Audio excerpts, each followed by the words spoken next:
On March 3, 1924, politicians gathered inside this building in Ankara and voted to dismantle a 1,300-year-old institution. With the stroke of a pen, they abolished the global Islamic Caliphate. Overnight, the highest office in the Muslim world evaporated. Millions of people suddenly found themselves without the central, unifying religious authority that had shaped Islamic geopolitics for over a millennium. To understand the scale of this loss, we have to look at a glaring historical contradiction. According to classical Sunni legal theory, the Caliph, the legitimate successor to the Prophet Muhammad, had to be an Arab, directly descended from the Prophet's own tribe, the Quraysh. But the rulers losing this title in 1924 were the Ottomans. They were a Turkic dynasty whose roots traced back to Central Asian nomads. They possessed zero Arab bloodlines. The Ottomans held this supreme religious office for centuries, despite violating its most basic requirement. To do so, they had to engineer a new framework for legitimacy, transforming a sacred title into a flexible tool for geopolitical survival. The Ottoman claim to the Caliphate began with raw military force. In 1517, Sultan Selim I swept down from Anatolia, conquering Mamluk Egypt and the Arab heartlands. This gave them control over Mecca and Medina, shifting the center of spiritual gravity to Istanbul.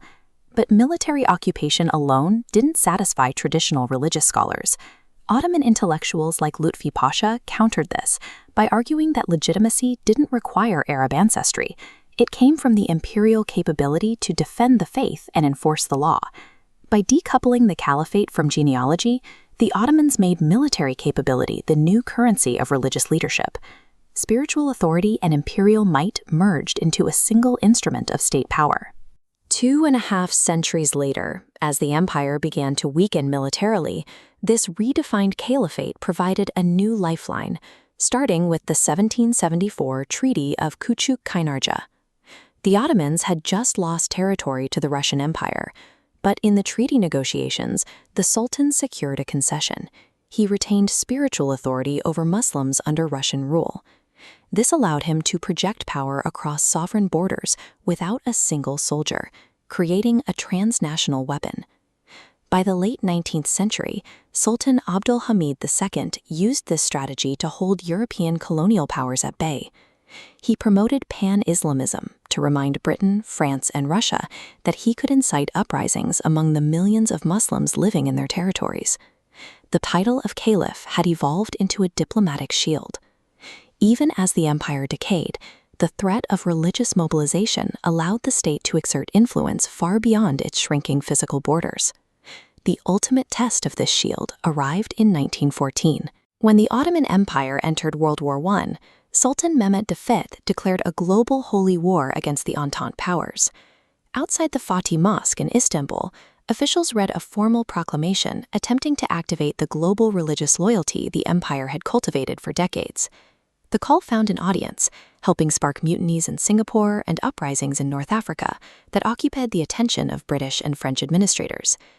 But closer to the Ottoman capital, the strategy failed.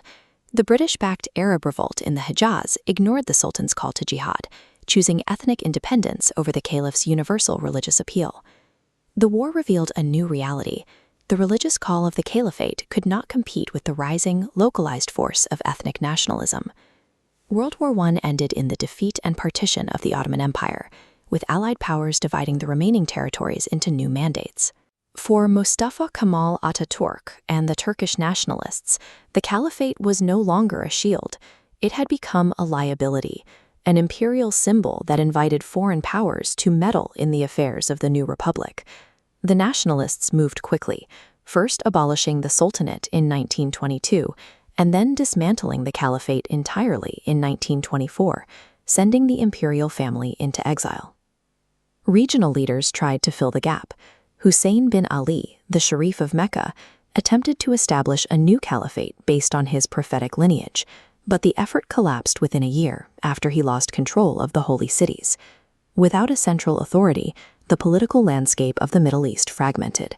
The region was severed from the institutional link that had provided a degree of moral and political unity for centuries.